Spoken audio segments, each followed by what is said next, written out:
Welcome to the Triathlon Nutrition Academy podcast, the show designed to serve you up evidence-based sports nutrition advice from the experts. Hi, I'm your host Taryn, accredited practicing dietitian, advanced sports dietitian, and founder of Dietitian Approved. Listen as I break down the latest evidence to give you practical, easy to digest strategies to train hard, recover faster, and perform at your best. You have so much potential, and I want to help you unlock that with the power of nutrition. Let's get into it.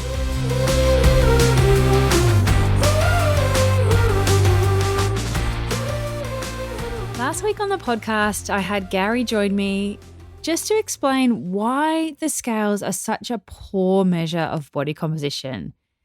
And we talked a lot about skin folds. So what I wanted to do today with this episode is just explain to you what the heck skin folds actually are, what we're measuring, why we do it, and how to find somebody that can actually do them accurately for you. So you might have seen the calipers that we use to measure skin folds. They're generally metal calipers. They look pretty gnarly, but they're not too bad. They don't hurt like they look like they're going to hurt. But what we're trying to do with calipers is we're measuring the subcutaneous fat, the fat that sits on top of your muscles just under the skin. And there's a few sites across the body that we do that. Each of those sites we can check change, but we also get a total number, and we get a number in millimeters. The calipers measure in millimeters. So we know at your bicep how many millimeters of subcutaneous fat sit there. We know at the top of your thigh or your quad how many millimeters of fat sit there. And we get all these numbers and we add them up. We get a total number of your total sum of 7 skin folds. Now, that number doesn't mean a lot to you until you've walked through with an accredited anthropometrist about what that means and what that looks like for you as a male or a female, a normal punter or an athlete. But they're really good for tracking change in subcutaneous fat, so body fat, that's way more sensitive than the scales. Because what I find with athletes is that they jump on the scales all the time and they get a number, and whatever that number says, they're so disheartened if they've been doing a really good job of their nutrition and their training and it hasn't changed or it's gone up. And often that's not because your body fat's gone up. It could be because you've put on muscle or you're overhydrated or really well hydrated. You could have a lot of content in your gut. You might have more fiber through your whole digestive tract that you didn't have yesterday. There's loads of factors that affect the numbers on the scales, but we can't cheat skin folds. You can't drink a whole lot of water and then do skin folds and get a different result. It doesn't work that way. Whereas you can drink a liter of water and jump on the scales and you'll be a kilo heavier. So they're really easy to cheat the scales, but you can't cheat skin folds, particularly if you're using a skilled technician that knows how to do them accurately. So we get this number, we get our sum of 7 skin folds, and then what the hell do you do with it? So if you want to make a change, use skin folds in combination with the scales. And what we want to see is that number, that total number that we get when you do skin folds goes down. If that number goes down, it means you're losing body fat. And you can break it down for each of those 7 sites that we do across the body as to where that body fat loss is coming from. Is it coming a little bit from everywhere, or is it coming just from your tummy? So I really like to use it as a tool for athletes to track the change in body composition over time, because you can be so disheartened from the scales. They may not change or they may go up, and you think you're not doing the right thing with your nutrition. But really what's happening is you do skin folds and body fat comes down and often muscle comes up. So the number on the scales is different, but the whole makeup of your body has changed. You've gained muscle, lost fat. So the number's the same, but that's not reflected in your skin folds. So that's really cool to do. Now, you might have heard people converting skin folds to body fat percent, and you should actually never do that. There are regression equations to be able to calculate body fat percent from skin folds, but there's a lot of inaccuracies as soon as you plug that number into a different equation. Are you using the right equation? Are you using an equation that's for cross-country male skiers and you're a female triathlete? So you should never convert away from the raw number, always keep it in that because we can tell a lot going on from that raw number anyway without having to convert to a body fat percentage. If you really want to know what percentage of body fat you are, go and get a DEXA scan. That'll tell you exactly how much muscle you are, how much fat you are, and how much bone tissue you are. So you'll be able to get an actual number for your body fat percentage if that's what you want to know. But there's some limitations to DEXA as well. You need to make sure you're going to the right place that does a body composition scan. And it is a radiation dose when you go and get a DEXA. It's just like an MRI machine. So you need to take that into consideration as well. Do you want to get a radiation dose to get a body composition scan or not? So what do you need to look for when you're looking at getting your skin folds done?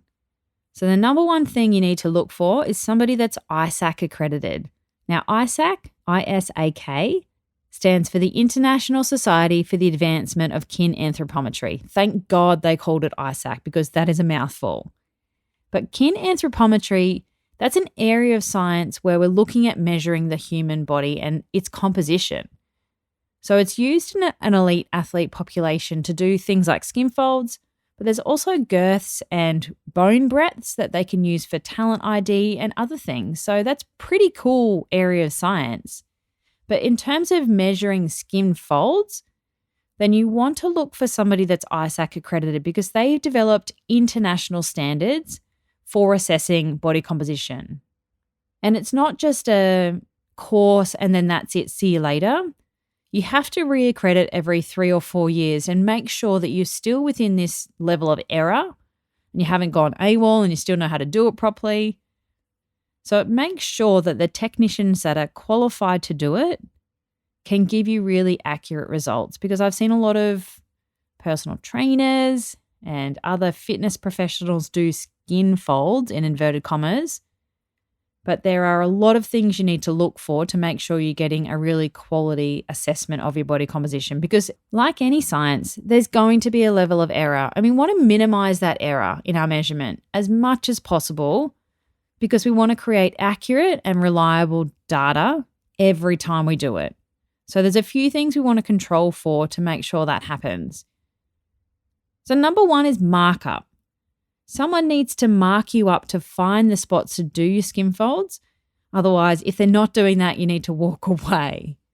We use bones to find where to actually take that skin fold measure because our bones don't move. So it means that we find those bones next time, we can find the exact same spot for our skin folds, and then that data is much more repeatable and accurate.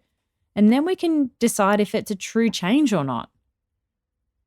If we're just randomly grabbing skin and going, yep, that looks about right, it's going to be widely different depending on where you do, say, the bicep, for example. Right in the belly is totally different if you grab up higher or down lower. So we're not producing an accurate measure and then repeating that next time. It'd be so hard to say, yep, I got that in the exact same spot and I can detect a true change. So that would be the number one thing to look for. Somebody needs to mark you up. And if somebody's ISAK accredited, they're going to mark you up. It's the other cowboys that think they know where the spot is, just on visual. They're the ones you want to look out for. The other tip is to use the same anthropometrist or the same person doing your skin folds over and over. We're all trained the same way, but you're not flipping between people who might have tiny little nuances of what they do. You've got different calipers as well that different people are using, and the spring tension might be different, or that person might have just had theirs recalibrated and the other person hasn't had them calibrated for years. So stick with the same person if you can, because there will be an intertester error that you can't necessarily control for if you're bouncing around between people. The other thing that you could control for is doing your testing at the same time of day, the same day of the week. And for females, trying to test it in the same phase of your menstrual cycle could also be useful. But the two most important factors there are markup, making sure somebody marks on your skin with a pen to figure out where the skin fold needs to be taken by finding your bones first, because your bones aren't going to move anywhere, and sticking with the same person to do it. For a skilled technician, somebody that's an ISAK accredited anthropometrist has been doing thousands of skin folds like I have, we're generally pretty accurate these days. The chance of it being noise, there's always going to be a bit of noise in the measurement because, it's science, yo. But that noise is reduced if you control for all those things. The other thing to think about is the type of calipers that you're using. So ideally you want somebody that has the metal Harpenden calipers because they are more accurate than the plastic ones. They're way more expensive though, and you've got to keep them tuned every year. You've got to get them calibrated. But when you're looking at millimeter data, then we want it to be as accurate as possible. If tracking body composition change is something that you're interested in, I definitely suggest you look at skin folds as your way of doing that. You might want to do a DEXA maybe once a year just to see what you're made up of. If your muscle mass is increasing, your body fat's decreasing, that's more of a global assessment of your overall body composition. It's not good at detecting little fine changes every sort of 4 weeks. But just see what you're made up of. We can do things like calculate carbohydrate loading and fueling based on how much lean tissue you are. And if you also want to gain muscle and get some strength, then a DEXA can be a good way of kind of assessing that change. But it's hard to say anything is a true change on a DEXA unless we're looking at a shift of around 500 grams or more. So if you've maybe gained 100 grams of muscle, it's hard to say that that's definite or not. So if you're looking at getting them done, there's a couple of ways you can do it. So if you're in Brisbane, come into our monthly skin fold clinic and I can do them for you. But obviously if you're listening and you're not in Brisbane, that's not going to be that useful. But you can look on the ISAC website for somebody that's in your area, and they've got a global member finder search function on their website. So you can head to ISAK.global. I'll link it in the show notes if you want to actually find somebody in your area. There are thousands of ISAC accredited anthropometrists all over the world. So wherever you're listening from, you can probably find somebody that's ISAC accredited on that website. So I'll link it in the show notes if you want to find someone close to you. Or come into our monthly skin fold clinic if you're here in Brisbane, and you just come and do skin folds. You don't have to do anything else if you don't want to. As far as body composition assessment goes, it's pretty quick. Like an appointment is 15 minutes. It's really affordable. It's not an expensive scan. You don't have to take any pills or potions or get a radiation dose like a DEXA. It's pretty low risk. The biggest risk is you've got to get it down into your shorts, and for females, just a sports bra. You don't have to do it nude. You don't have to get into your undies, but I do need access to your skin to be able to do the assessment. And hey, I will mark you up with a Nico. So that's probably the worst outcome of getting your skin folds done. And then track that over time. So I like to do them every 4 weeks generally. There's no point doing it sooner than that because it's hard to say if the change is really real or not. If you're doing them every week or 2 weeks, there may be a slight difference, but it might just be sort of in that era of noise that we can't really say if it's a change or not. So every 4 weeks is fine, or a bit longer is totally fine as well, but no kind of sooner than 4 weeks so that we can say for sure if there's been a change or not. But use it as a tool. Don't use it as a punishment. A lot of people use it as accountability, like I've got to turn up and see Taryn and get my skin folds done, so I'm not going to eat this brownie right now. And hey, I'm okay with that. If you use skin folds as a way of checking yourself, then that's totally fine. But don't use it as a punishment. And I just don't want to create like a negativity around doing that either. Because you don't need to get so obsessive with the numbers and getting them leaner and leaner and leaner to the point where you're starting to affect the way you eat and the way you think about food and your whole body image type stuff going on. So just, little bit of a warning if you've got body image issues or that is a risk or a bit of a red flag for you, then don't do skin folds. Don't put yourself in that situation in the first place. But they're definitely a great tool, and I love using them particularly for females because females don't shift on the scales very much, but you can make huge changes to body composition by losing fat, gaining muscle with the right nutrition, and skin folds will show you that. So you're not getting disheartened by jumping on the scales and nothing happening. So that's what skin folds are and how to find somebody to do them accurately for you and why you should be doing them if you want to track your body composition change and not weighing yourself all the time. Thanks for joining me for this episode of the Triathlon Nutrition Academy podcast. I would love to hear from you. If you have any questions or want to share with me what you've learnt, email me at podcast@dietitianapproved.com. You can also spread the word by leaving me a review and taking a screenshot of you listening to the show. Don't forget to tag me on social media at dietitian.approved so I can give you a shout out too. If you want to learn more about what we do, head to dietitianapproved.com.